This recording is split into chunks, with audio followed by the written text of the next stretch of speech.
일반인은 성물을 먹지 못할 것이며 제사장의 객이나 품꾼도 다 성물을 먹지 못할 것이니라. 그러나 제사장이 그의 돈으로 어떤 사람을 샀으면 그는 그것을 먹을 것이며 그의 집에서 출생한 자도 그렇게 하여 그들이 제사장의 음식을 먹을 것이며 제사장의 딸이 일반인에게 출가하였으면 거제의 성물을 먹지 못하되 만일 그가 과부가 되든지 이혼을 당하든지 자식이 없이 그의 친정에 돌아와서 젊었을 때와 같으면 그는 그의 아버지 몫의 음식을 먹을 것이나 일반인은 먹지 못할 것이니라. 만일 누가 부지 중에 성물을 먹으면 그 성물에 그것의 5분의 1을 더하여 제사장에게 줄지니라.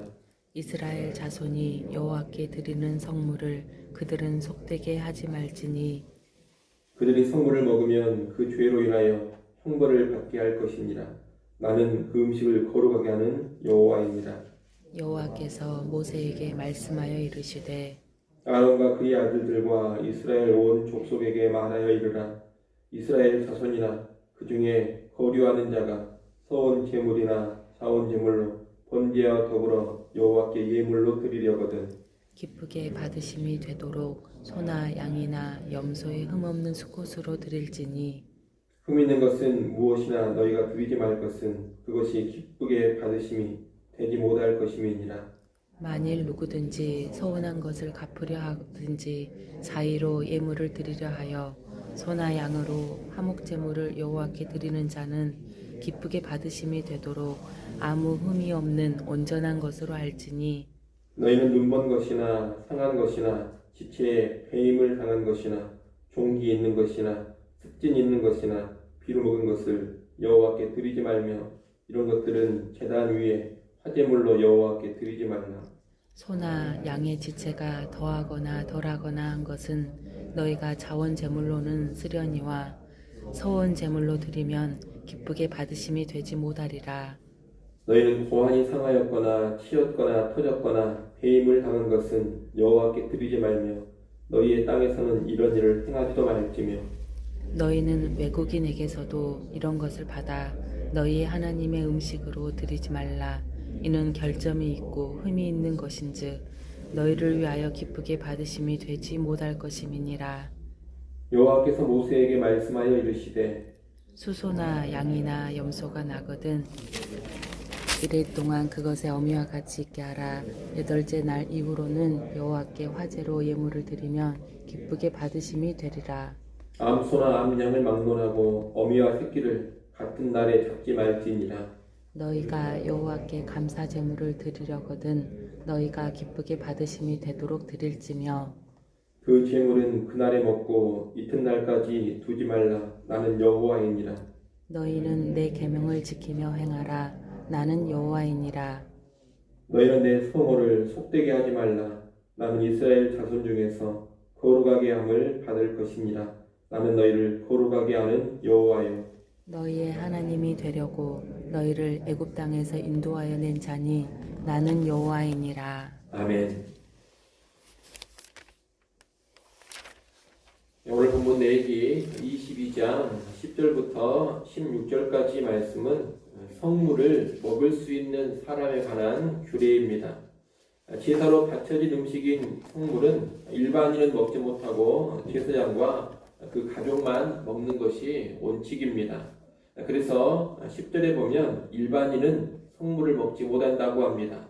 그리고 제사장 집에 방문한 손님이나 제사장 집에서 일을 하는 품꾼도 성물을 먹지 못합니다. 10절에서 말하는 품꾼은 일당을 주고 고용한 일꾼을 의미하는데 이런 품꾼이나 손님, 일반인이 제사장 집에 있을 경우에 성물이 아닌 다른 음식으로 대접을 해야 합니다. 그러나 제사장이 아예 돈을 주고 산 사람, 다시 말해 돈을 주고 산 종은 성물을 먹을 수 있습니다. 그리고 돈을 주고 산 종에게서 출생한 사람, 그 사람 역시 종이 되는데 그도 성물을 먹을 수 있습니다. 돈을 주고 산 종은 제사장의 권속으로 간주가 되는 겁니다. 제사장의 딸은 출가하면 다른 집안 사람으로 간주되어서 성물을 먹을 수 없습니다. 그러나 출가한 딸이 남편과의 사별이나 이혼으로 인해서 자식 없이 친정으로 돌아오면 다시 성물을 먹을 수가 있습니다.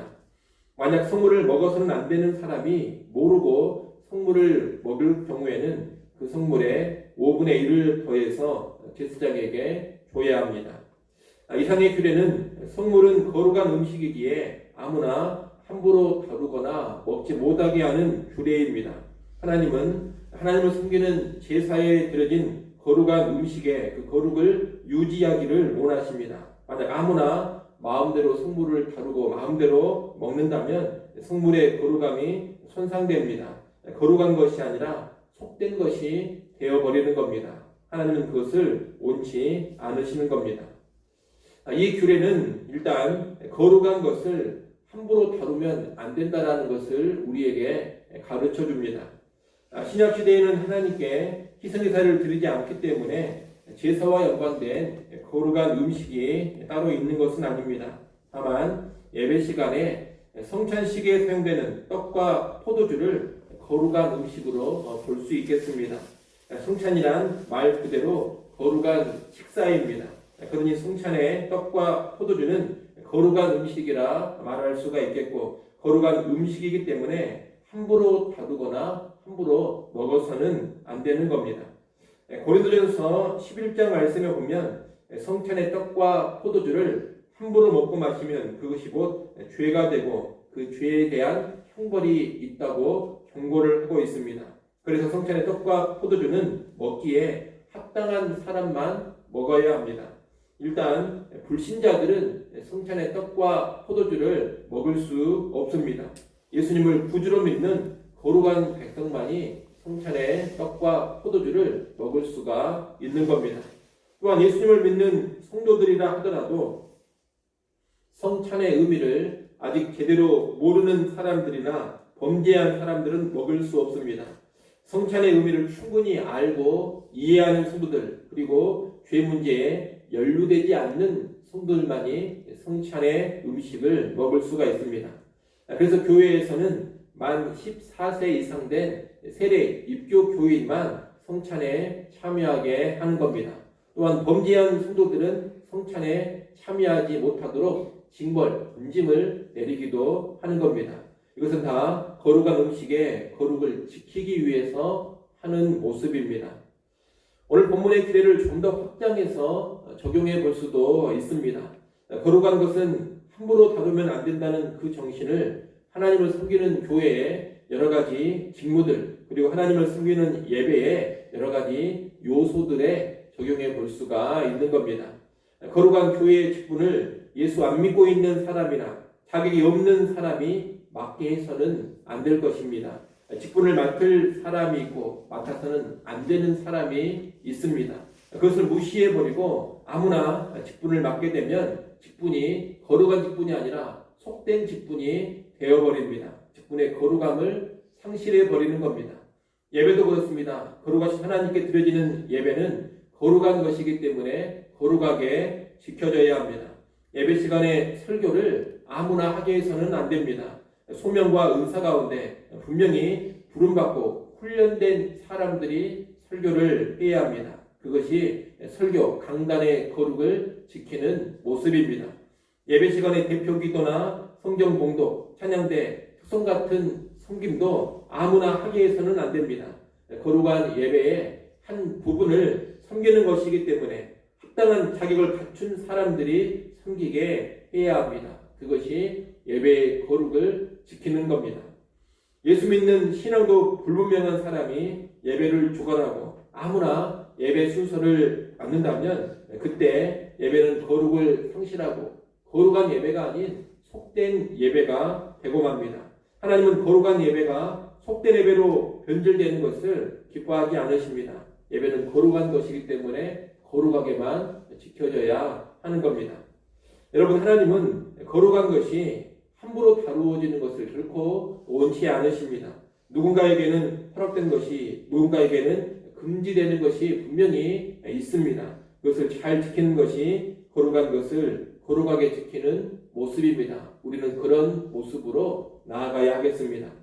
아울러 10절부터 16절의 규례는 거룩과 더불어 긍휼이 함께 간다는 것을 가르쳐 줍니다.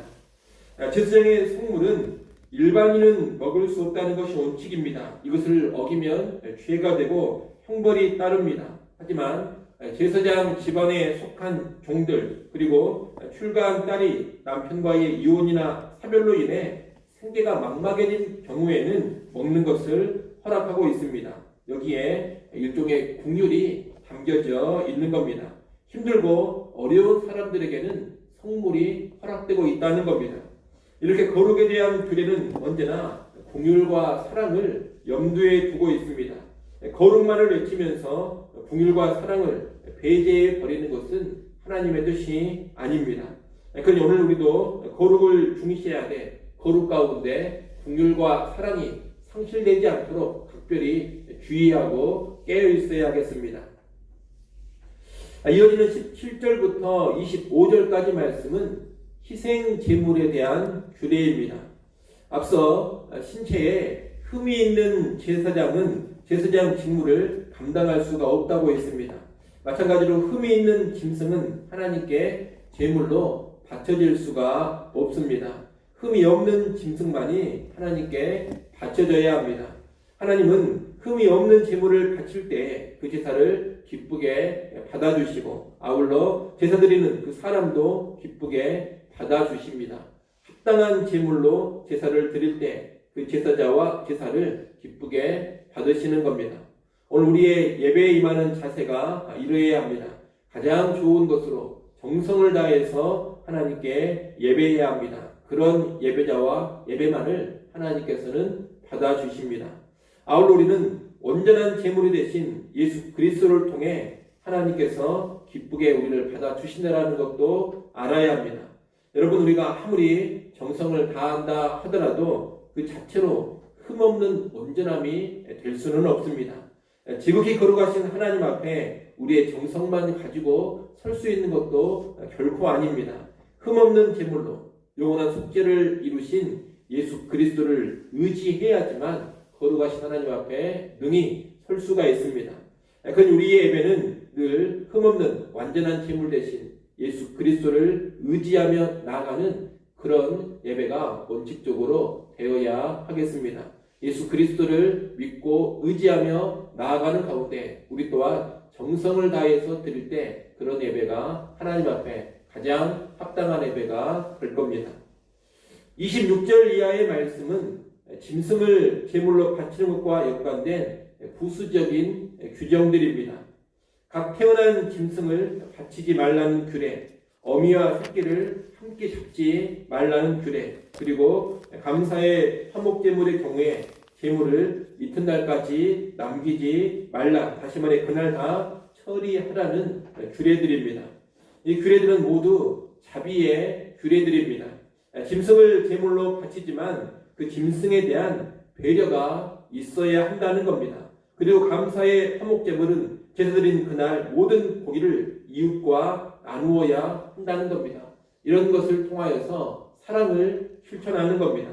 이처럼 하나님께 드리는 제사에도 사랑과 자비가 깃들어 있어야 합니다. 하나님은 사랑이 없는 제사, 잔인하고 냉정한 제사를 원하지 않으십니다. 그런 제사를 받지 않으십니다. 그래서 호세아 6장 6절 말씀에 보면 나는 인애를 원하고 제사를 원치 않는다, 그렇게 말씀을 하시는 겁니다. 그만큼 하나님께서 사랑을 중요하게 여기십니다. 사랑 없는 제사, 인애 없는 제사는 내가 받지도 않겠다, 이렇게까지 말씀을 하시는 겁니다. 그러니 하나님을 기쁘시게 하는 참된 예배자는 반드시 인애의 사람, 사랑의 사람이어야 합니다. 이것을 꼭 기억하시고 사랑 가운데 예배하는 성도, 또 예배하면 예배할수록 사랑이 점점 더 커지고 깊어져가는 그런 성도들이 될 수 있기를 간절히 축원합니다. 기도하겠습니다.